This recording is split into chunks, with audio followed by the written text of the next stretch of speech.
it's Wes. And Shonda. Welcome to DinkLife. We're here at Kings Island for the Halloween haunt. We have free admission, so I'm not really sure how much it costs just to get into the park because we have season passes. But we did get, they're not called express passes here.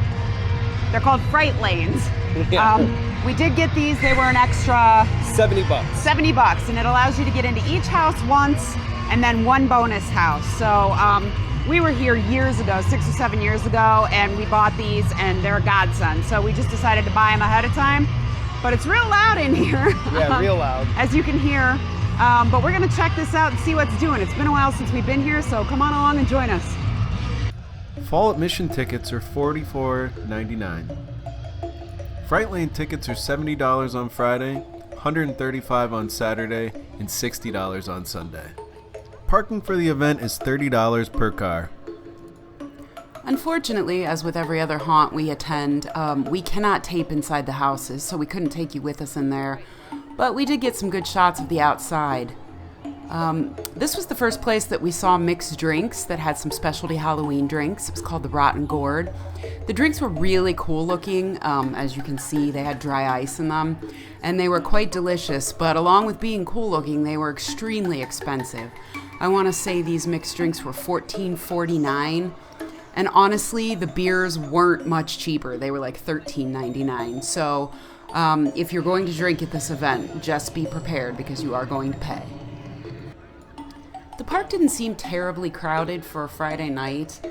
We did get on a bunch of rides before the haunt actually started, so that was kind of nice. And though we did buy fast lane or fright lane passes, the one thing I didn't like was there weren't times posted anywhere. The app didn't really seem to be working with the ride times, and the waits for the haunted houses weren't posted. So if you're going expecting that, you'll probably be pretty disappointed.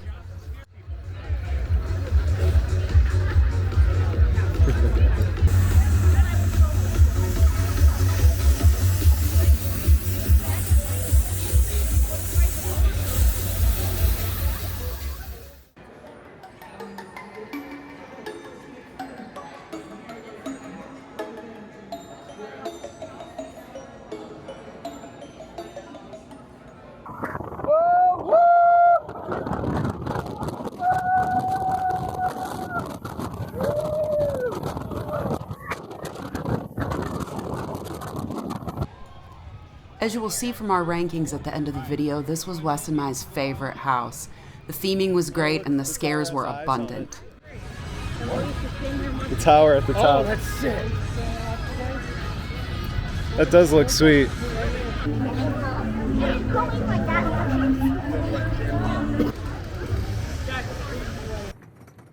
While you can see here, we did get a daytime ride in on the Beast. We also got a night ride in. And I gotta tell you, I've been going to Kings Island since the 1980s. I have never ridden it at night. This was my first time, and it was amazing. Yeah, and it was also my first time riding it at night, and yeah, it was crazy at night. One thing that's awesome I thought about it is the coaster kind of rides like on the ground. You never really pop up on the trees on this, so you're kind of just running through the woods in the darkness, and the trees are lit up by the moonlight. And then it does have over 1,000 feet of tunnel, so some parts are complete pitch black, which was awesome. Yeah, it was a great time, and I highly recommend taking a night ride on the Beast if you're ever at Kings Island and you get the chance to do it. It was well worth it. Yeah, and it's also a little smoother nowadays, too. They did reduce some retracking in the last few years, and we've ridden mostly in most of the mid-car sections, and the ride's not that bad at all. No, it's absolutely a stellar classic.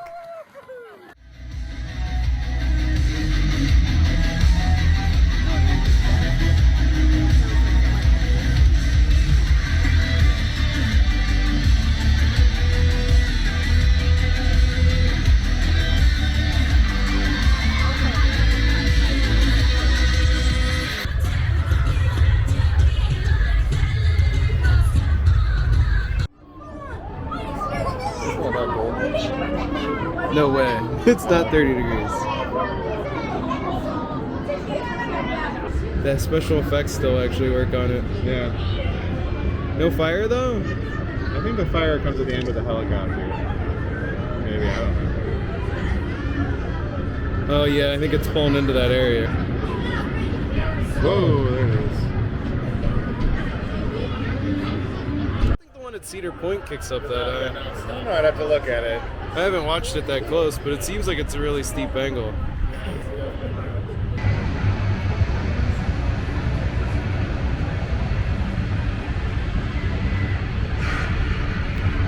That was awesome. So while we all agreed that most of the houses were really great this year, the one thing that we found lacking was the scare zones. They were very well decorated and very well lit, but there didn't appear to be enough scare actors. There really weren't a lot of scares. There wasn't a lot going on. So, they need to do a little work on that, in our opinion.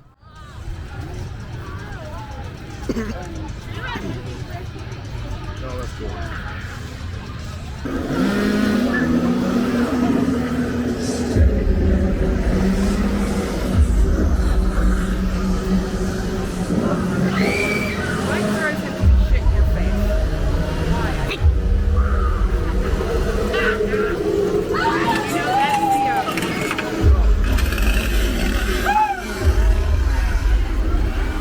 That's the one.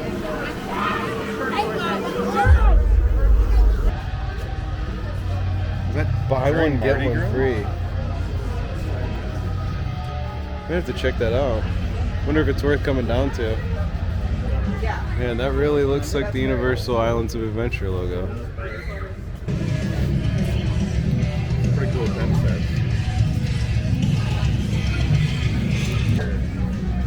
Poster? That King Cobra is sweet too. I like the blue ice one too. They did have a little section in the front of the park with haunt merchandise. And I will say this, and this isn't just exclusive to Kings Island. For the love of God, please start making lady fit shirts.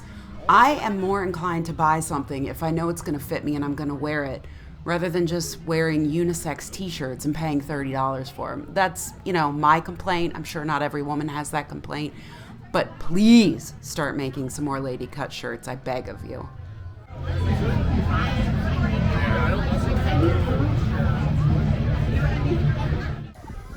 One comparison we did want to make, we live in a part of the country where there have been haunted houses for quite some time. Northeast Ohio is pretty notorious. And so when we went to HHN for the first time, it was fantastic. And just the sets and the scale of everything is amazing. But the one thing that you don't get there is a lot of jump scares. And this is where I feel like this haunt and a lot of haunts in parks get it right.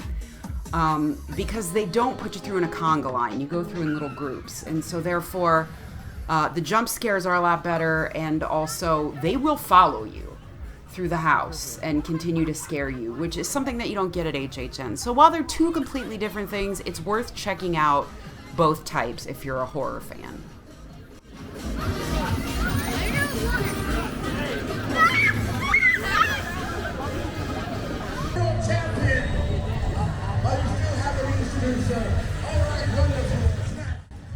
Overall, this year's haunt was a great time, and we highly recommend doing it if you're in the area and you're down for some good Halloween fun.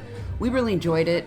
It wasn't terribly crowded like HHN gets, and I'm sure it gets probably on the weekends closer to Halloween, but we really, really enjoyed ourselves.